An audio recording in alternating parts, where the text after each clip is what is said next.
అందరికీ నమస్కారం. నా పేరు వర్షాల శ్రీనివాసరావు. విశాఖ ఉక్కు పరిరక్షణ పోరాట కమిటీ సభ్యుడిని. విశాఖపట్నం స్టీల్ ప్లాంట్ని ప్రభుత్వ రంగ సంస్థగా కొనసాగించాలని, సెయిల్లో విలీనం చేయాలని నేటికి 1388 రోజులుగా విశాఖ ఉక్కు కార్మికులు, కాంట్రాక్ట్ కార్మికులు, ఈ ప్రాంత ప్రజానికం, ఉమ్మడి తెలుగు ప్రజలు అలుపెరిగిన పోరాటం చేస్తున్న విషయం మీకు అందరికీ తెలిసిందే. విశాఖపట్నం స్టీల్ ప్లాంట్ని ప్రభుత్వ రంగ సంస్థగా కొనసాగించాలని చెప్పి కోరుతున్న ఈ పోరాటానికి మద్దతుగా రేపు డిసెంబర్ 1 ఆదివారం ఉదయం 11 గంటలకు కోర్మాన్పాలెం దీక్షా శిబిరం స్టీల్ ప్లాంట్ ప్రధాన కుడలి దగ్గర బహుజన్ సమాజ్ పార్టీ బహుజన్ ధర్నా పేరుతో పెద్ద ఎత్తున కార్యక్రమాన్ని తీసుకోవడం జరిగింది. ఈ కార్యక్రమానికి రాష్ట్రంలో ఉన్నటువంటి అన్ని జిల్లాల నుండి బస్సు యాత్రగా వేలాది మంది తరలి వస్తున్నారు.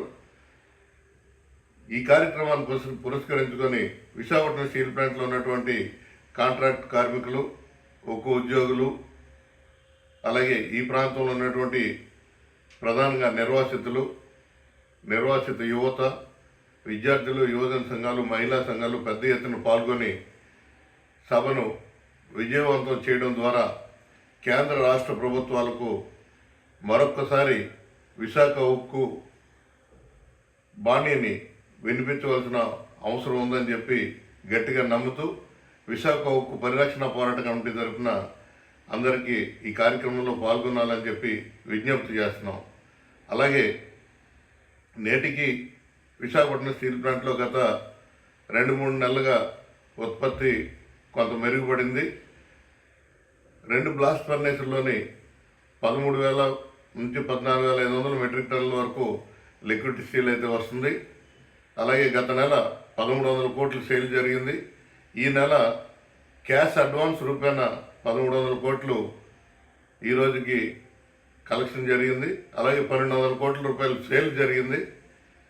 ఇన్ని జరిగిన గత 6 నెలలుగా కాంట్రాక్ట్ ఉద్యోగులకి వేతనాలు ఇవ్వలేదు. అలాగే సిఎస్ఎఫ్ వారికి కానీ, హోంగార్డ్స్ కానీ, అనుబంధ సంస్థలు ఉన్న వారికి కూడా వేతనాలు ఇవ్వట్లేదు.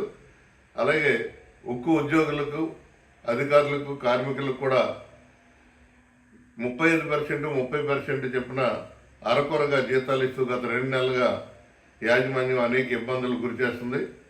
రాష్ట్ర కేంద్ర ప్రభుత్వాలు కూడబలుక్కుని ఒక పక్క ఉత్పత్తి జరుగుతుంది, రెండో పక్క సేల్స్ బాగానే ఉన్నాయి, అన్నీ జరుగుతున్న కార్మిక వర్గాన్ని పూర్తిగా నట్టేట ముంచాలి, భయభ్రాంతులకు గురి చేయాలని చెప్పి ప్రయత్నం చేయడం అన్నది దుర్మార్గమైన అంశం.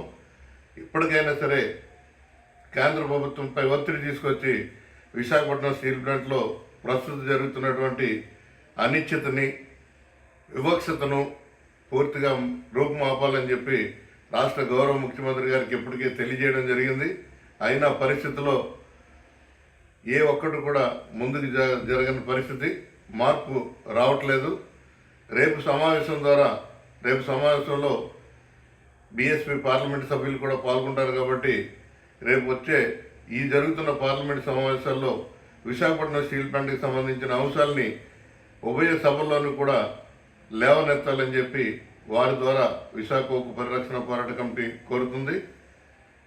విశాఖపట్నం స్టీల్ ప్లాంట్ని ప్రభుత్వ రంగ సంస్థగా కొనసాగుతుందని ప్రధానమంత్రి క్యాబినెట్లో తీసుకున్న నిర్ణయాన్ని వెనక్కి తీసుకుంటున్నాం, మేము ఇది ప్రభుత్వ రంగ సంస్థగా కొనసాగుతుందని ప్రకటన చేసే వరకు కూడా ఈ ఉద్యమం కొనసాగుతుంది. త్వరితగతిన ఆయన ప్రకటన చేయాలి. పరిరక్షణ పట్ల అనేక మంది పార్లమెంటు సభ్యులు, శాసనసభ్యులు తలో దారిలో మాట్లాడుతూ అనేక రకాలుగా అవహేళనగా మాట్లాడుతున్నారు. ఆల్రెడీ ప్రైవేటీకరణ ఆగిపోయిందని ఒక పక్క చెబుతూ రెండవ పక్క వీరు ఆలోచన చేయలేకపోతున్నారని చెప్తున్నారు. ఇది దుర్మార్గమైన అంశం. Visakhapatnam steel plant disinvestment committee parliamentary affairs 2021 జనవరి 27న ప్రకటించింది. ఆ ప్రకటనను వెనక్కి తీసుకుంటున్నట్లు ప్రధానమంత్రి స్వయంగా ప్రకటించవలసిన అవసరం ఉంది. ఇది నీతి ఆయోగ్ నుంచి పూర్తిగా సభ్యులుగా ఉన్నటువంటి ఆంధ్రప్రదేశ్కి సంబంధించిన ఎంపీలు అక్కడ వారితో మాట్లాడి దీన్ని వెనక్కి తీసుకుంటున్నట్టుగా ప్రకటించినట్లయితేనే పూర్తి స్థాయిలో ప్రభుత్వ రంగ సంస్థగా కొనసాగుతుందని, ఆ దిశగా ప్రకటన రావాలని చెప్పి కోరుకుంటూ రాష్ట్ర గౌరవ ముఖ్యమంత్రి దీనిపై దృష్టి సారించాలి.